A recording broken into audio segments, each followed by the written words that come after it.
ఈరోజు మ్యాచ్ అంటే న్యూజిలాండ్ వాళ్ళు సౌత్ ఆఫ్రికాని పొడిచి పారేశారన్నమాట. ఇది ఐసీసీ టీ20 ప్రపంచ కప్ సెమీఫైనల్.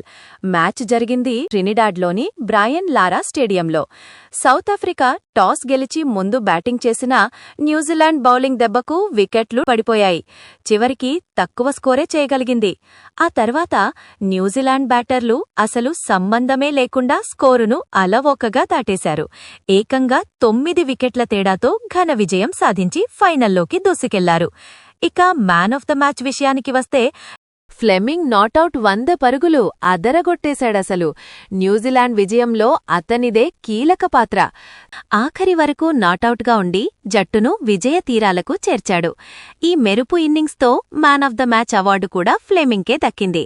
నిజంగా అదొక అదిరిపోయే ఇన్నింగ్స్. సో రేపు భారత్ వర్సెస్ ఇంగ్లాండ్ మ్యాచ్ రాత్రి 8 గంటలకు ప్రారంభమవుతుంది.